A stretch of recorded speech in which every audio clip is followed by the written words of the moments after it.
제자를 키우는 교수님들, 스승님들 중에는 굉장히 괴팍하신 분들도 많이 있어요. 어디 TV에도 나왔을 수 있고 저도 많이 경험을 해봤어요. 정말 석학이라고 불리우는 분들, 그 강의 시간에 어마어마한 지식과 경험을 주시는 분들은 강의 후에 아예 제자들을 만나지 않는 경우들도 꽤 많이 저는 봤거든요. 강의실 문 밖을 벗어나면 학생이 개인적으로 또는 어떤 수업 내용에 대해서 질문을 하면 막 화를 내는 분들도 계세요. 핸드폰을 아예 안 갖고 다닌다거나 핸드폰 번호로 전화를 하면 또 화를 내는 분들도 저는 좀 봤어요. 그 대신 수업은 정말 엄청나게 좋습니다. 왜 그럴까 잘 모르겠어요. 그분의 삶의 방식이겠죠. 우리들의 가장 위대한 스승이신 예수님께서는 그렇게 하지 않으셨어요. 강의 시간에만 제자들을 만난 게 아니라 하루 24시간을 같이 공유하셨어요. 같이 먹고 같이 자고 같이 여행을 떠나셨어요. 그야말로 동고동락, 고통도 함께 즐거움도 함께 나눈 분이셨어요. 제자들을 1대1 도제 방법으로, 도제 방식으로 가르치셨습니다. 모든 것을 전수하시되 1대1로 전수하셨어요. 그것은 결국 나중에 자신의 일을 제자들이 계승하게 만듭니다. 그게 이어져서 오늘날까지 온 거예요. 2000년의 역사를 지나서 예수님이 하신 그 모든 일을 대행하게끔 전수하신 거예요. 오늘 복음에서는 이제 그 일을 구체적으로 위임하는 장면이 나와요. 그 장면을 한 문장으로 요약을 했을 때 예수님께서는 12제자를 부르시어 더러운 영들에 대한 권한을 주시고 둘씩 짝지어 파견하기 시작하셨다. 여기에는 세 가지 동사가 나옵니다. 제자를 부르다, 권한을 주시다, 끝으로 짝지어 파견하시다. 오늘은 이 세 가지에 대해서 짤막하게 생각해 보도록 하겠습니다. 첫 번째, 부르시다라는 대목입니다. 제자는 누구냐? 부르심 받은 사람들이에요. 주님이 부르실 때 개인적으로 부르세요. 단체로 부르지 않으십니다. 우리 성모 노인요양원 어르신분들 전부 다 나를 따라오세요 라고 하지 않아요. 우리는 지금 단체지만 그 중에 개개인을 부르십니다. 우리도 그렇게 신자가 되었어요. 성경의 아주 중요한 주제 중에 하나가 부르심입니다. 교회를 라틴어로 에클레시아라고 하는데요. 이것은 바깥으로 불러내다 라는 뜻이에요. 바깥이라는 뜻이거든요. 클레시아, 부르다, 불러서 모으다 라는 뜻이에요. 신앙인들은 그리스도로부터 그 부르심을 받아 그분과 1대1의 관계 안으로 불리움받고 맺고 사는 거예요. 관계를. 그래서 이 부르심의 관계를 분명하게 해야 됩니다. 처음에는 내 아내를 따라갔을 수도 있고 엄마를 따라갔을 수도 있지만 궁극적으로 주님의 부르심 앞에 내가 응답했어요. 요한복음 15장 16절을 보시면 너희가 나를 뽑은 것이 아니라 내가 너희를 뽑아 세웠다. 내가 택한 게 아니다. 주님이 하셨기 때문에 나는 그 택하심에 반응한 거다. 신앙이란 나 혼자 좋아서 어느 날 갑자기 내가 선택한 게 아닙니다. 부르신 분이 계시기 때문에 내가 지금 여기에 있는 거예요. 그래서 부르심은 내 인생의 분기점이 됩니다. 부르심의 순간에 우리는 그분께 마음을 사로잡히게 돼요. 삶의 방향이 그때 정해지고요. 인생의 목적도 그때 발견할 수 있게 됩니다. 하느님께서는 아브람을 부르시고 모세를 부르시고 예언자들을 부르셨어요.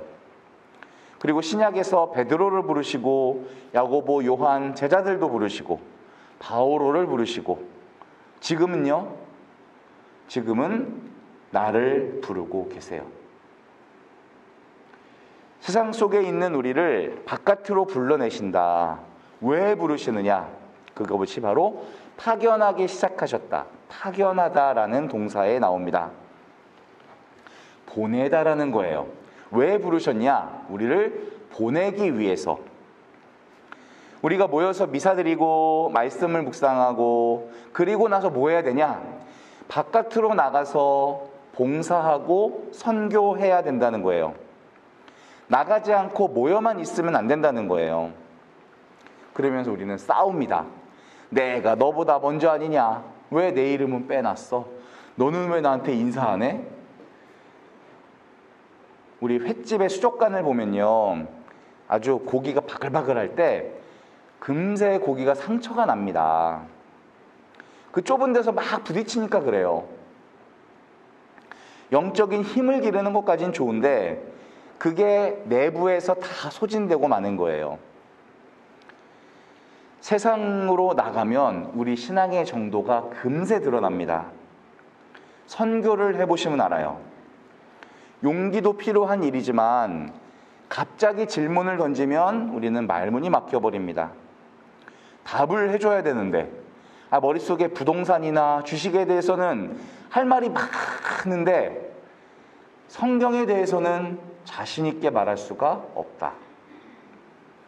신앙생활을 우리가 수십 년 했으면 동료가 어려움에 처했을 때 손 딱 잡고 내가 기도해 줄게.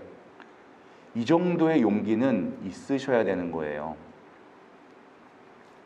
그 상태로 자녀들에게 성당 나가자 그러면 그 말이 먹힐까요?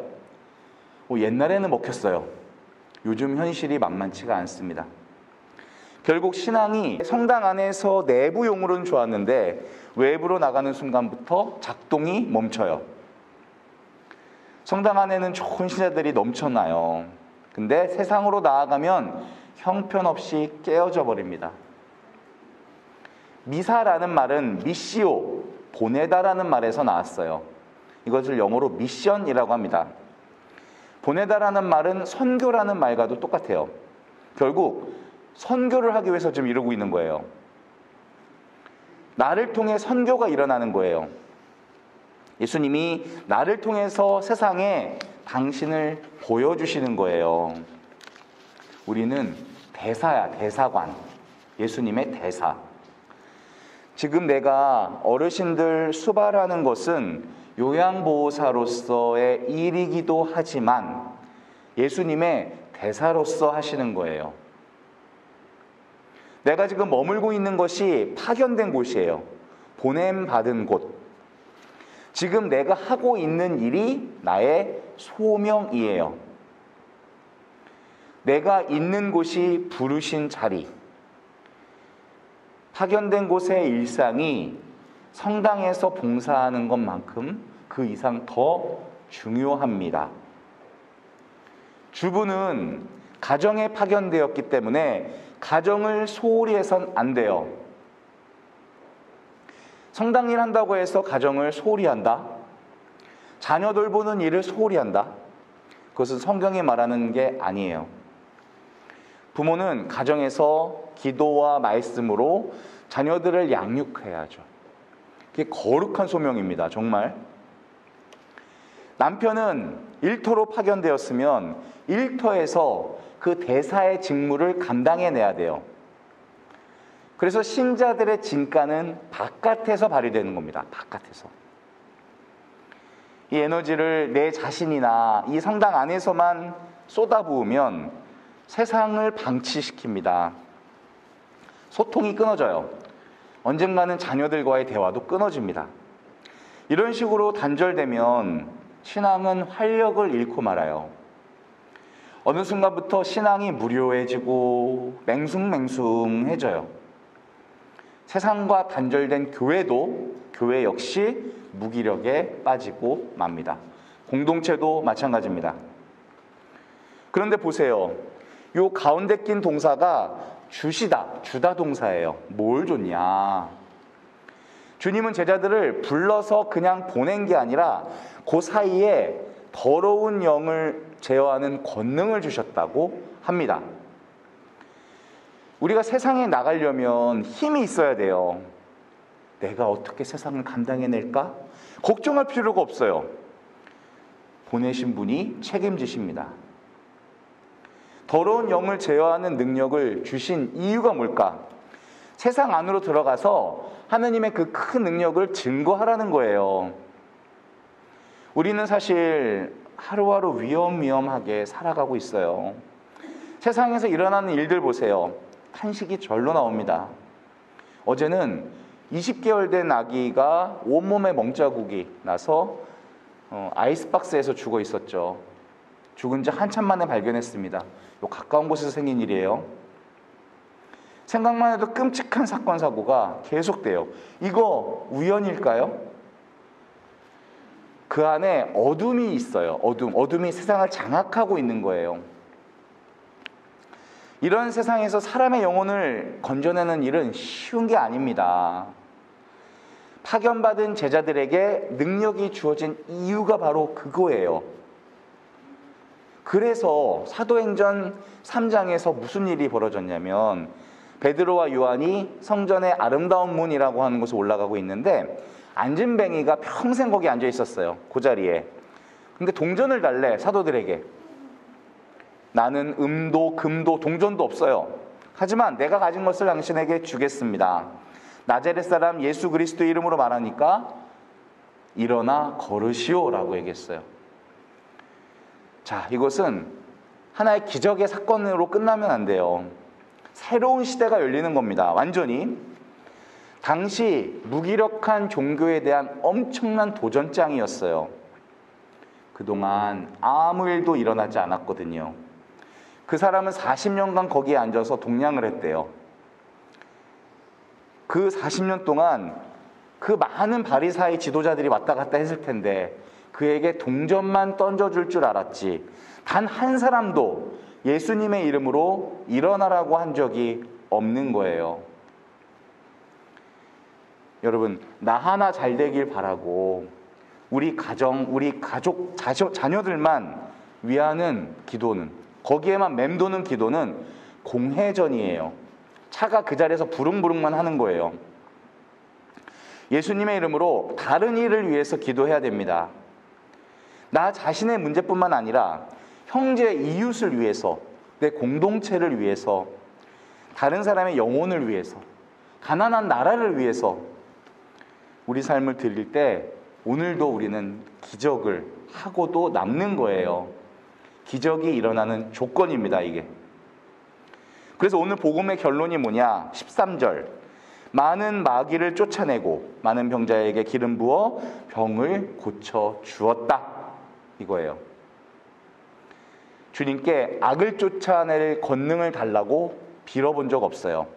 그렇게 능력 달라고 청할 필요도 없습니다. 내가 현장에 나가서 복음대로 살다 보면 능력이 따라오게 되어 있어요. 만약에 직장에서 어려움 겪고 있는 사람이 있으면 손 딱 잡고 내가 이 문제를 위해서 주님께 기도해 줄게. 눈 감아. 라고 할 수 있어야 돼요. 그럼 주님이 하신 일을 내가 하게 되는 거예요, 이제부터. 마귀도 쫓아내고 병자도 고친 사건이 지금 저와 여러분 안에서 같은 모습으로 일어나게 되기를 기도하겠습니다. 아멘.